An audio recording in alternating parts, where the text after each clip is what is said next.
Well, stop me if you heard this before. President Donald Trump has once again thrown a huge wrench into Canada-U.S. relations. Last night, the president posted this, saying Canada is building a massive bridge between Ontario and Michigan. I will not allow this bridge to open until the United States is fully compensated for everything we have given them. We will start negotiations immediately. Trump is referring to the Gordie Howe International Bridge, due to open this year. And early this morning, U.S. Trade Representative Jamieson Greer laid out why this bridge is suddenly in Trump's crosshairs. There's a concern, a valid concern on the part of the president, that this bridge was allowed to be built. They didn't necessarily use American content in a bridge that's going into the United States. There's a question as to the proceeds of tolls, et cetera, and so there's going to be a negotiation on that front. Prime Minister Mark Carney eventually spoke to President Trump today and disputed some of Trump's claims. I explained that Canada, of course, paid for the construction of the bridge, over $4 billion, that the ownership is shared between the state of Michigan and the government of Canada, and that in the construction of the bridge, obviously there's Canadian steel, Canadian workers, but also U.S. steel, U.S. workers that are involved. This is a great example of cooperation between our countries. Ontario Premier Doug Ford also appeared before reporters today to say he's confident the bridge will open despite Trump's threats to block it. There's fiction, what President Trump says, and then there's true facts that people can look up. He fast-tracked it in 2017. And so all of a sudden he changed his mind and said it's not good. And this is my message to the Prime Minister and the people of Canada.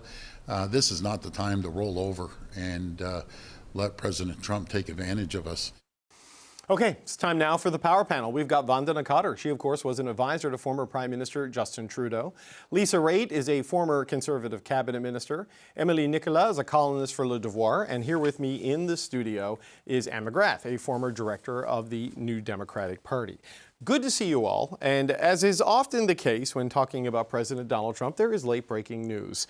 Vandana, the New York Times is reporting, as Rob Russo predicted last night on this very panel, that the Maroon family, which owns the Ambassador Bridge, might have played a role in this. The Maroon family, according to the Times, the Matthew Maroon, the Detroit-based trucking magnate, met with Howard Lutnick just hours before Donald Trump put this out. So that is an interesting development in the timeline, because why the heck is the Gordie Howe Bridge suddenly such a big issue? What do you make of all of this?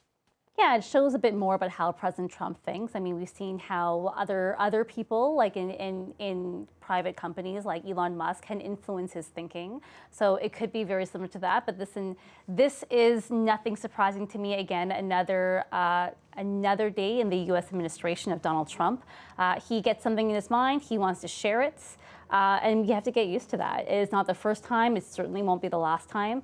I think it's good that the Prime Minister was able to get on the phone with the President immediately and still thread that needle between being cordial but also standing up for Canada when it's necessary and correcting the record. So it looks like, I still feel like they'll move forward with it. It seems like anything that's, it's not going to be good for the U.S. economy should this bridge not open. I know the governor has already come out with this and said that this is important for them. So I feel it'll be resolved. But listen, it's, again, another day in the Trump government.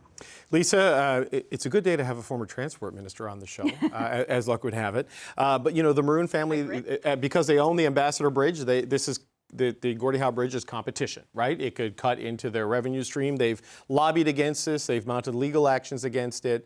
What do you make of the president, this latest thunderbolt, and how the Prime Minister responded to it all? It's last-minute negotiations at the table. And I would remind folks that there's a difference between ownership of the asset and then the operation going forward. I don't know whether or not Trump wants to own the asset because Michigan's in there, Canada's in there. But I'm sure he's trying to help maybe his friends get in on the action and operating the asset because, as you rightfully point out, the Maroon family owns the Ambassador Bridge. It is very probable that they're going to enjoy a reduction in terms of what they can either charge for their passage or how much traffic is going to go across their bridge. But, there are other things that Canada can do as well if they choose to in order to crank up the heat of their own accord. And that is, I would have an entire raft of bridge inspectors down at the Ambassador Bridge today kicking the tires just to see how great the shape is. Wondering how, nothing like bureaucrats with ticket books to make people wonder whether or not they should be pursuing the route that they're pursuing. I think that it makes sense that the Maroon family would be interested in operating this bridge. I don't know whether or not that is the case in this instance, but Right. the New York Times is reporting what they've reported. So, Anne, in 3 days, it will be the 9-year anniversary of this statement. Given our shared focus on infrastructure investments, we will encourage opportunities for companies in both countries to create jobs through investments. In particular, we look forward to the expeditious completion of the Gordie Howe International Bridge, which will serve as a vital economic link between our two countries. This is a joint statement from President Donald J. Trump and Prime Minister Justin Trudeau. So he knew about all of this 9 years ago, and here we are with another threat of disruption. He was fully behind it. Yeah, and that's not new. I mean, he was fully behind the new NAFTA, the charisma. Yes. He's been fully behind many things that somehow come to him as a surprise, things that he actually has pronounced on in the past, and then all of a sudden it comes to him as a surprise. I'm not surprised that the Maroon family is continuing to oppose this. They've been very vigorous in their opposition to the bridge all the way along. The bridge makes sense. It's a good thing to do. I think it has to go. It will go ahead. I think it will go ahead. I am getting a little bit worried about how often I'm agreeing with Premier Ford. But I agree with them. I think that you can't roll over on these things. The thing is, the president agreed with it. Somehow it's a surprise to him now that it's happening, but he was right to agree with it when he did. And somehow the Maroon family and Howard Lutnick have put their oar in the water here and muddied things up a bit. And I think that it's good that the Prime Minister has clarified things. So I feel like this is going to be a little bit of a flash in the pan, I hope. Well, maybe. I mean, Emily, I'm still waiting for the president to find whoever signed off on CUSMA from the U.S. side and give that person a piece of his mind. But, it speaks to the volatility of the whole thing, Emily, as you're trying to, make any kind of progress on anything moving ahead to the formal review this summer, and issues like this just keep bubbling up in the form of a social media thunderbolt. It looks to me like a game of early 20th century style Monopoly. My railroad, your bridge, my road. It is very much the mindset in which we seem to be operating, which confuses me even when it comes to correcting, the record and the facts, which obviously we have the right facts. And Prime Minister did the right thing by reminding every one of them. But at the same time, this is not what this is about. This is not about Donald Trump not remembering anything. This is about creating chaos and uncertainty as a way to bully people into renegotiating deals or making concessions that either favor directly the President of the United States or some of his close friends that he likes to give favors to.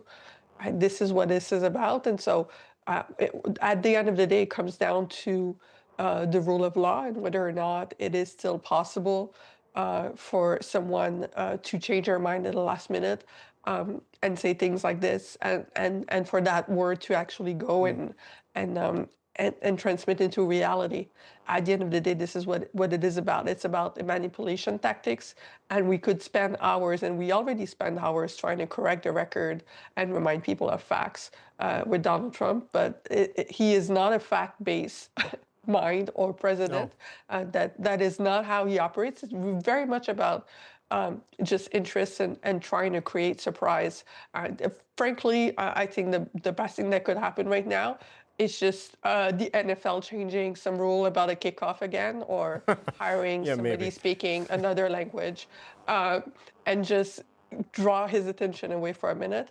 But I think that's really the way I assess the situation right now. But Vandana, the Prime Minister has a column, and I guess read him the Wikipedia page for the Gordie Howe Bridge or whatever he has to do there. But you then see things persist from the White House podium, right? And it's just gaslighting, right? Like saying this is the way it is when it is not the way it is. Right? There is a historical record and legal documents and something the president signed off on. So it's like Sisyphus. You're pushing the rock up the hill every day with this guy, and you have to start over all the time. Yeah, that's exactly what it is. And I think in the previous administration of Donald Trump, there were some people around him that can be served as like guardrails.